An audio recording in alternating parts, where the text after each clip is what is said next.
Bom dia a todos. Vamos abrir a palavra de Deus lá em Efésios, capítulo 3, versículos 11 e 12. Vamos a partir do 8 mesmo.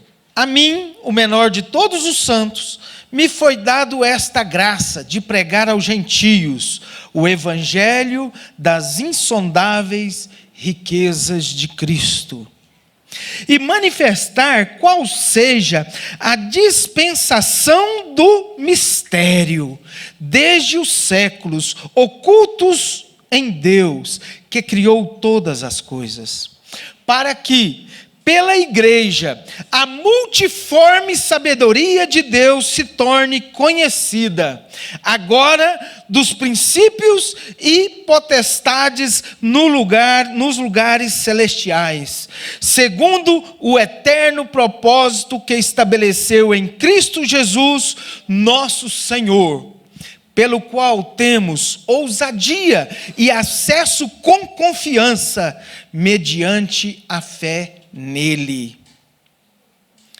Portanto, vos peço que não desfaleçais nas minhas tribulações por vós, pois nisso está a vossa glória. Amém? Amém. Paulo aqui começa falando de coisas profundas que parece que a gente não consegue palpar para saber o que é direitinho. E diz assim, a partir do 8, ele fala que ele foi autorizado a pregar aos gentios. E pregar o quê? O evangelho das insondáveis riquezas de Cristo. O que é isso, gente? O que são insondáveis riquezas de Cristo? Vamos pensar, insondáveis, ou seja, nós não conseguimos entender, ou não conseguimos captar tudo o que Cristo representa nas nossas vidas, que vai trazer riquezas. Aí vem, vai trazer dinheiro, é prosperidade. Não, é riquezas o quê? Na alma. É riqueza espiritual. Cristo nos deu isso. Mas, pastor, quais são essas riquezas? Vamos continuar a ler devagarzinho aqui.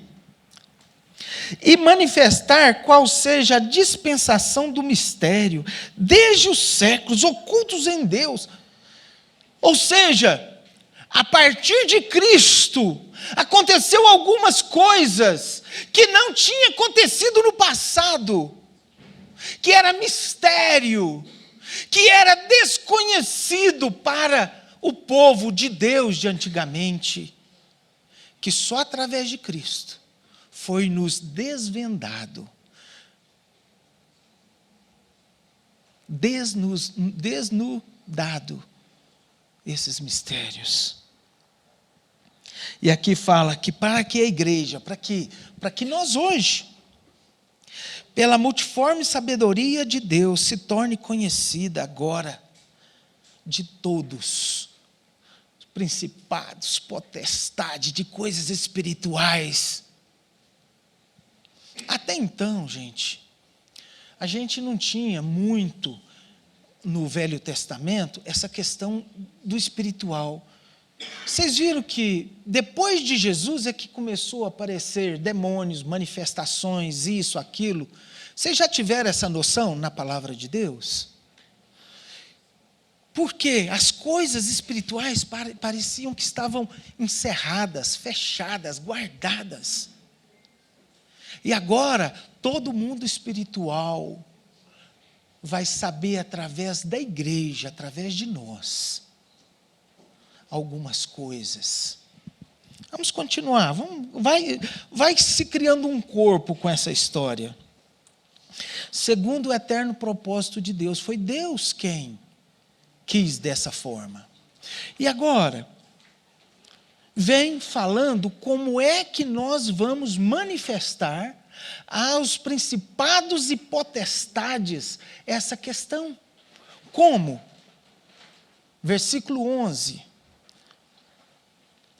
Aliás, 12. Pelo qual temos ousadia e acesso com confiança mediante a fé. Ousadia e acesso. Vamos entender essas duas coisas um pouquinho mais?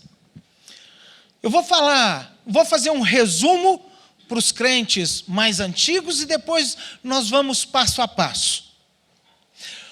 As pessoas da velha aliança, o povo de Deus, não tinha contato com Deus. Por quê? Porque existia um véu espiritual. Ok? Quando Jesus veio, o véu se rasgou de cima a baixo. Então temos o contato total. Então vamos agora passo a passo. No Jardim do Éden, o que acontecia todo dia quando estava entardecendo?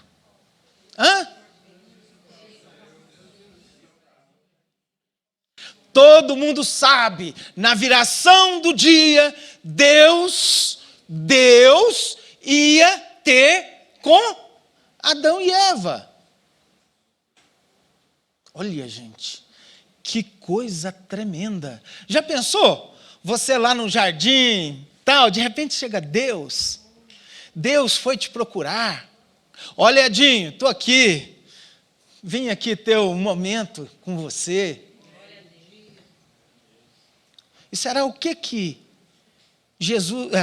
Deus falava com Adão, hein? Alguns teólogos dizem que Deus orientava Adão sobre tudo o que Adão tinha que fazer. Como assim? Adão não tinha que dar nome aos animais? Adão, olha, aqueles que têm pena, vamos chamar eles disso. Aqueles que têm uma unha rachada no meio, vamos chamar eles daquilo. Olha, tem uns que rasteiam. Então Deus estava dando o ordenamento social, o ordenamento mundial, o ordenamento de todas as coisas. Deus criou todas as coisas, mas o ordenamento de tudo que iria acontecer aqui foi dado ao homem, Adão e Eva. Aquela flor assim, branquinha, vamos chamar de alba não sei o quê. Aquela vermelhinha, vamos chamar de... Sabe? E Deus tinha essa intimidade com o homem.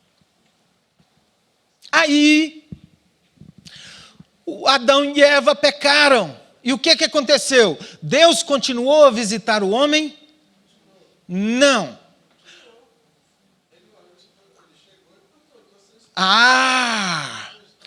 Ok.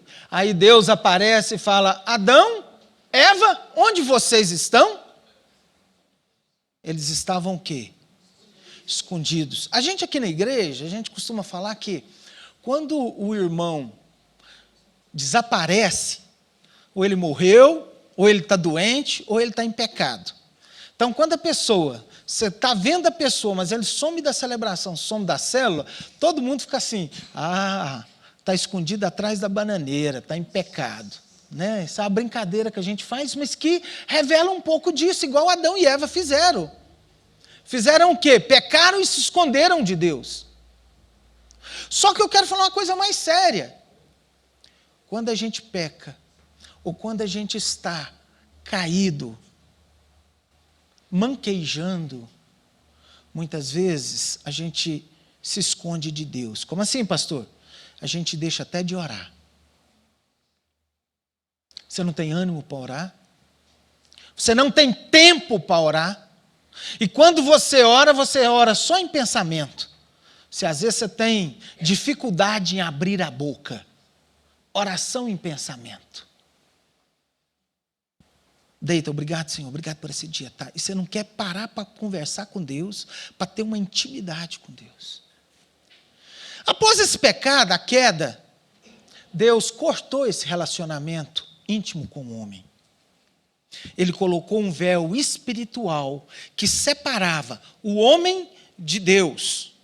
E esse véu espiritual se transformou de um véu físico, quando Deus mandou que se construísse o tabernáculo. No tabernáculo tinha um lugar chamado Santo dos Santos. O Santo dos Santos, quem podia entrar no Santo dos Santos? Primeiro, era a casa de Deus. Ninguém podia entrar ali, a não ser o sacerdote uma vez ao ano, ainda amarrado com uma corda, porque qualquer pecadinho, ele caía fulminado, e aí puxava ele para fora, morto, levantava outro sacerdote. Então, o que eu estou querendo, onde eu estou querendo chegar? Que houve então uma separação do homem com Deus. E que mais? Essa separação, gente, foi terrível. Sabe por quê? Até grandes homens como Abraão, o amigo de Deus, o pai da fé, onde todos nós somos israelitas, somos judeus pela fé que o pai Abraão teve, isso a Bíblia fala, não teve um acesso total a Deus. Abraão não teve. Depois disso, eu nem vou ler os versículos, gente, que fundamenta tudo isso, porque talvez eu vou ter que dar essa palavra em duas pregações, tá? Então, só para a gente não perder tanto tempo. Até Abraão, que saiu da sua terra, não tinha um acesso, ele conversava com os anjos, Deus aparecia para ele, mas ele não tinha esse total acesso a Deus. É mesmo, pastor? É mesmo. O acesso de Abraão era limitado. Ele ainda tinha o véu entre ele e Deus. Lembram? Na época dos profetas, Deus falou, olha, eu virei aos profetas em sonhos e visões. Aí a gente fica, nossa, ter sonho é ótimo. Visões é ótimo. Sonhos e visões de Deus é tremendo, eu quero. Você quer? Quem não quer aqui, levanta a mão. Nossa, joia demais, né? Joia demais. Gente, você sabe o que eu acho que a nossa geração é? É uma geração miserável espiritualmente. Sabe? Deus não apareceu para nenhum profeta, ele dava visões, sonhos. Vamos pensar em Moisés. Subiu lá no monte, ficou 40 dias, vendo o quê? A forma de Deus. Ele ficou tanto com Deus, e tão mais perto que os outros, que a face dele aconteceu o quê? Resplandeceu. Mas Moisés não tinha esse acesso irrestrito a Deus. Não tinha essa intimidade total. Vamos ler lá em Números? Põe aí para nós, Felipe, Números 12, 6, diz assim: Se entre vós há profeta, eu, o Senhor, em visão a ele, me faço conhecer ou falo com ele em sonhos. Era a única maneira que eles tinham contato com Deus. Vamos ver o 7. Agora, Deus vai falar qual era a intimidade dele com Moisés. Não é assim com meu servo Moisés, que é fiel em toda a minha casa, boca a boca falo com ele, claramente, e não por enigmas, pois ele vê a forma do Senhor. Como, pois, não temestes falar contra o meu servo, contra Moisés? Deus está falando, olha, a pouca intimidade que eu tenho com Moisés, ainda é uma intimidade muitas vezes maior do que eu tenho com o resto. E apesar de ser uma intimidade muito maior que eu tenho com o resto das pessoas, minha intimidade com ele, eu falo com ele boca a boca, mas ele vê só a minha forma. Eu não falo com enigmas, eu falo para ele entender. Olha que intimidade. Boa, mas não chega nem aos pés. E o restante do povo? Vamos ler lá em Êxodo 29, 42 a 43. Aliás, você não precisa Nem abrir não, deixa eu contar a história que fica melhor. Deus mandou fazer o tabernáculo, e no tabernáculo, quando Deus queria falar com o povo, o que acontecia em cima do tabernáculo? Parecia uma nuvem, presença do Senhor, e todo o povo ia para onde? Para a porta, em frente ao tabernáculo. E ali, o que acontecia? Deus, através do seu líder do povo, à época, falava com o povo, falando o que Deus estava falando. Quando Deus decretou a lepra em Miriam por ter falado de Moisés, foi aonde? Na porta do tabernáculo. Quando Deus queria tratar, disciplinar alguém, na porta do tabernáculo. Então o povo ficava doido para saber o que acontecia lá dentro. Eles sabiam o que acontecia, mas nunca tinham visto nem entrado. Ficavam querendo ver na gretinha a glória do Senhor.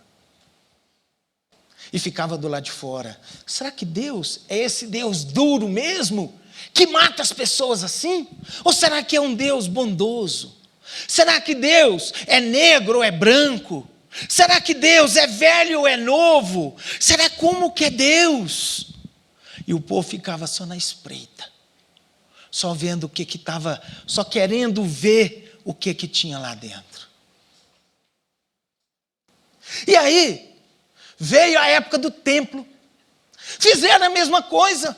Deus deu toda a arquitetura do templo e fez lá um local chamado Santo dos Santos. E depois, Salomão pediu para Deus habitar ali naquele lugar.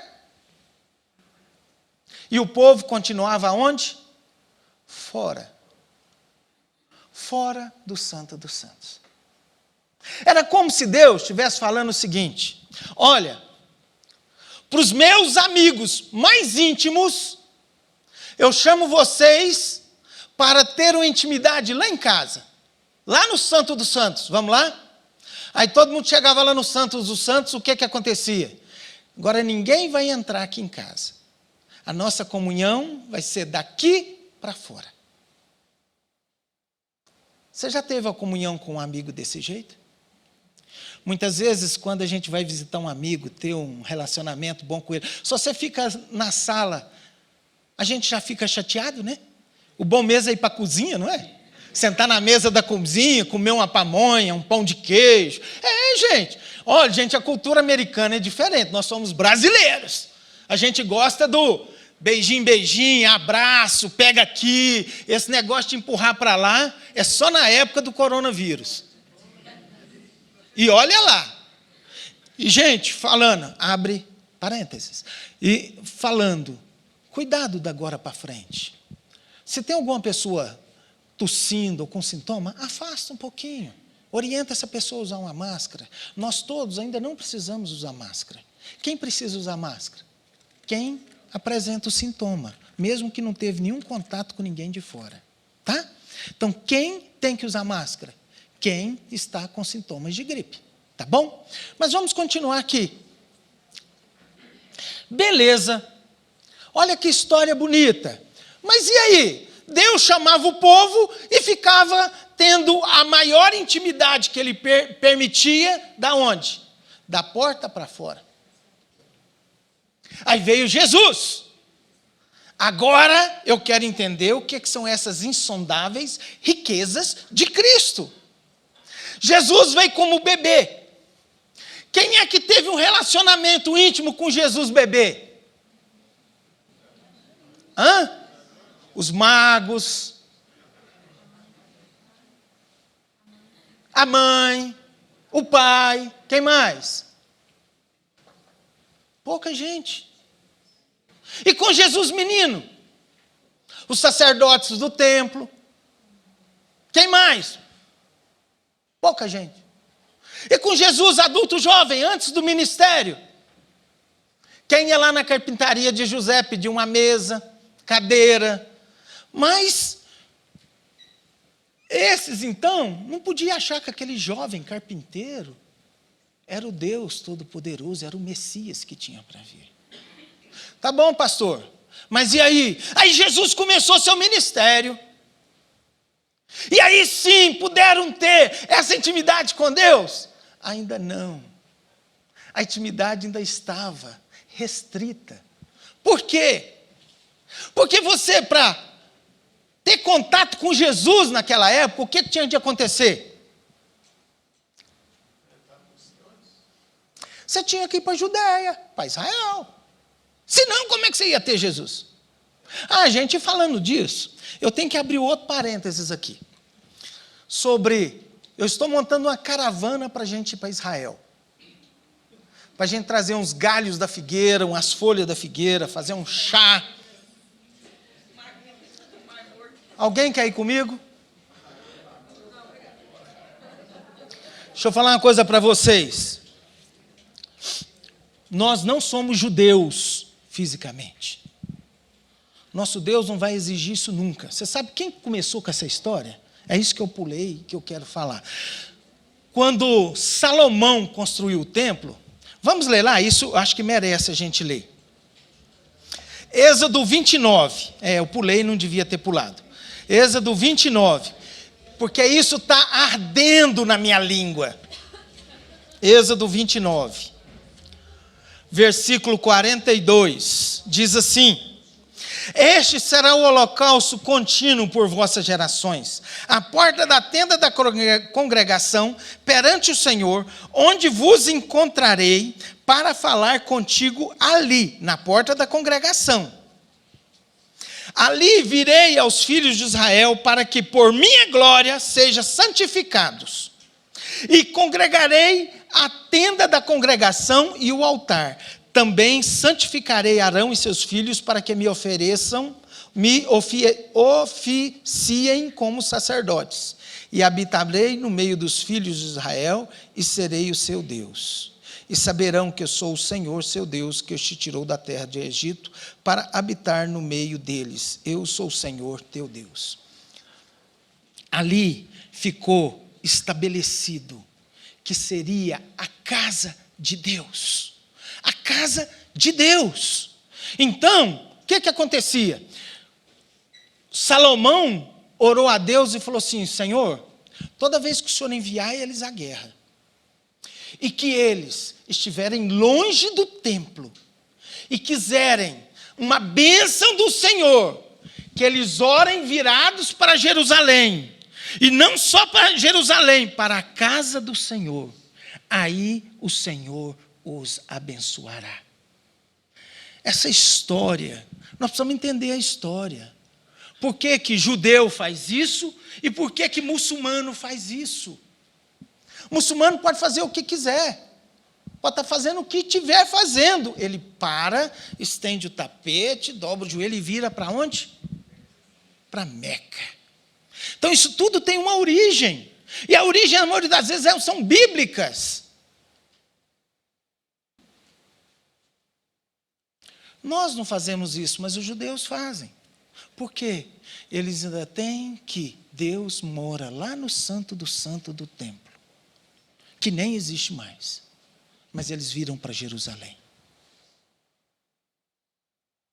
Ok? Só para a gente desmistificar isso, a cidade santa, Jerusalém, o templo sagrado onde habita Deus. Agora mesmo nós vamos falar do templo sagrado que habita Deus. Tô não, viu? Se for para conhecimento histórico, a gente pode até pensar. Agora, para ir lá, ver a cidade santa e trazer as folhinhas da figueira, lá do Monte das Oliveiras.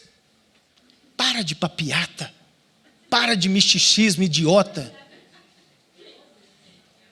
Não, nós estamos acima disso, gente. Se vocês não notarem, isso é para ganhar dinheiro. Aí brinca com a fé das pessoas, aí brincam com a história do povo de Deus para ganhar dinheiro. Não, e se não for lá e não batizar, quanto é que custa a bata lá, dona Melita? Não sei se é 30 euros, alguma coisa assim, a bata, só para você pôr e depois devolver. Gente, mas não vamos falar disso hoje não, porque hoje não é dia disso. Só vou falar o seguinte: qualquer dúvida sobre isso, converse com a gente, vamos trocar uma ideia, vamos ver se tem base bíblica essa viagem para Israel, se não tem, tá? Quem quer ir conhecer por questões históricas, ótimo, vá mesmo. Agora, se você está achando que vai descer no aeroporto e vai sentir já aquele clima, chega, arrepia. Tenha santa paciência, né, gente? Deus não está lá, não. Deus não está lá, não. Aliás, perdão, falei errado, né? Deus está lá, mas também está aqui. Se você tem que arrepiar, arrepie agora que Deus está na sua vida. Não, desci no aeroporto, você já sente um clima diferente. A gente arrepia todinho. Então o Espírito Santo não está com você, meu irmão. Eu respeito as pessoas que vão com uma expectativa tão alta, querendo ver coisas e tal. Gente, isso é falta de conhecer a Deus. Falta de conhecer a Deus. Isso que eu estou falando de espiritualidade medíocre. Mas vamos continuar. Estava falando de Jesus. Aí, para você ter esse relacionamento com Jesus, você tinha que ir para a Judéia. Chegando na Judéia, você tinha que perguntar, onde é que Jesus está? Jesus está lá do outro lado do mar da Galileia. Aí você ia lá, alugava um barco, para chegar lá em Jesus e ter uma comunhão com Jesus. Não, Jesus está lá na cidade tal, lá vai você, andando, alugava um camelo e ia atrás. Poucas pessoas tiveram essa intimidade com Jesus.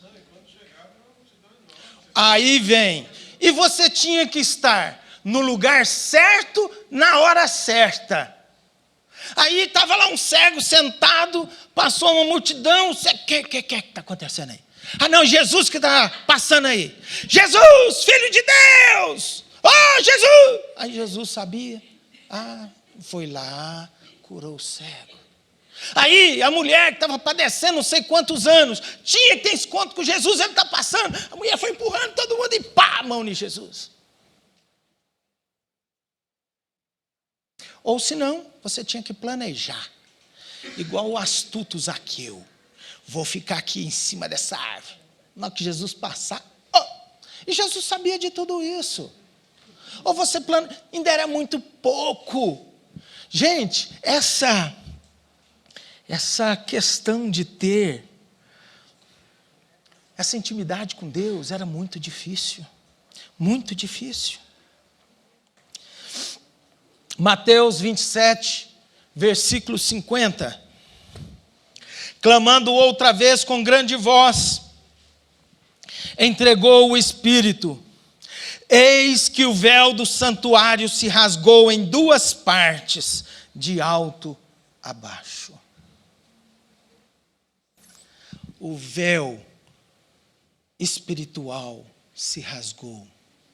E isso se mostrou fisicamente lá no templo, lá no Santo dos Santos, onde o véu se rasgou, onde acabou a separação entre Deus e o homem.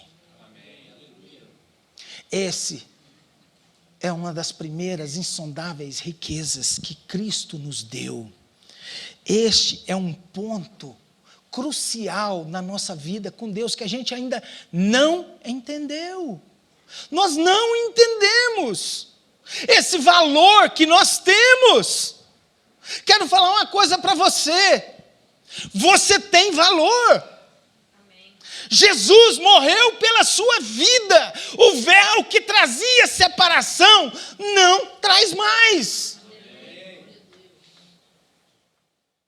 Jesus está buscando você, nós, para termos uma comunhão com Ele. Vamos abrir lá em Hebreus 10, por favor. Eu falei hoje já sobre o trono? Não. Vamos falar um pouquinho aqui de Apocalipse 5. O trono de Deus, estava lá o trono, tremendo, lógico. O que tinha no trono? Qual que eram as bases do trono? Os 4 cantos do trono. Os seres viventes. Cada um ser vivente, representando uma das criaturas e tal, cada um mostrando a sua força, a sua... E do lado do trono, o que tinha? 24 tronos para 24 anciãos. Ok. E depois dessas 3 dimensões aí, trono, seres viventes, os anciãos, o que tinha? Milhares de milhares e miríades de quê? De anjos adorando a Deus. Ok? Hebreus 10 diz assim: tendo, pois, irmãos, intrepidez para entrar no Santo dos Santos, pelo sangue de Jesus, pelo novo e vivo caminho que Ele nos consagrou pelo véu, isto é, pela sua carne. Aonde é que Deus está hoje, sem ser em nós? Onde que a gente acha que Deus está? O trono de Deus hoje? No céu. No céu. Não é isso? Sim ou não, gente? Então tá. Se está no céu, como é que nós vamos entrar com intrepidez aonde Deus está? Ou seja, na sala do trono. Sabe como? Através das orações. Aqui está falando. Quando a gente ora, sabe o que acontece? A gente passa pelas pessoas que já estão lá, a gente passa pelos anjos, a gente passa pelos 24 anciãos, a gente passa pelos 4 seres viventes, e aí nós estamos, tete a tete, face a face, com o próprio Deus. Uma vez eu escutei uma pregação sobre isso, diz que na sala do trono tem os portões, e do lado dos portões estão cheios de anjos, guardiães do Senhor. Não posso compartilhar com isso. Sabe? O trono de Deus não tem portões. E para o povo de Deus, Deus permitiu a nossa entrada. E você sabe que hora que a gente pode entrar? Quem sabe o horário que a gente pode entrar? Incessantemente, qualquer hora. Você está durante o dia? Ore que você vai entrar na presença de Deus. Você está à tarde? Ore que você vai entrar na presença. Está à noite? Ore. Não, mas eu quero orar o dia inteiro. Será que Deus vai estar no trono o dia inteiro? Vai. O seu acesso está liberado em qualquer hora. Está. Você está com dificuldade? O acesso está liberado. Você está sem dificuldade? Você só quer adorar a Deus? O acesso está liberado. Nós precisamos entender isso. A gente não precisa ficar olhando pela greta do Santo dos Santos. Vai lá. E aqui ainda diz mais. Olha o que está falando aqui. Com intrepidez. O que significa isso? Entrar com a cabeça erguida. Sabe? Estou entrando porque aqui eu posso. Você pode por quê? Você é o bonzão? Não. Bonzão é Jesus que me permitiu. Deu entrada aqui de graça. E eu estou aqui. Eu estou aqui. Eu posso estar aqui, não por mim mesmo, mas por Jesus. Eu estou aqui diante de Deus. Essa é a intrepidez. Gente, intrepidez. Intrepidez é antônimo de quê? Timidez. Sentimento de não pertencer. Sentimento de que Deus não está te ouvindo, que você é muito pecador para Deus te ver, é uma verdade parcial, porque Jesus te transformou em santo. A gente precisa entender isso. Sabe quando tem um show muito grande e que você não tem dinheiro para ir, que você quer ir, aí você ganha o ingresso? Sabe? Ou numa festa muito chique, que você fala, ó, só tem barão, olha eu aqui no meio. Mas é o povo que está te pagando. É a mesma coisa. Por mais que você não tenha nada para dar, você é bem aceito, porque alguém te permitiu isso. E esse alguém nosso é Cristo. E aí é onde entra sobre as insondáveis riquezas de Cristo. Será que isso é? Eu tenho um privilégio maior do que Abraão, Moisés, Davi? Gente, eles não tiveram esse privilégio que nós estamos tendo em Cristo. Ah, pastor, será? Será que isso pode ser? Vamos abrir em Hebreus 8. Será que isso teologicamente se estabelece, se fundamenta?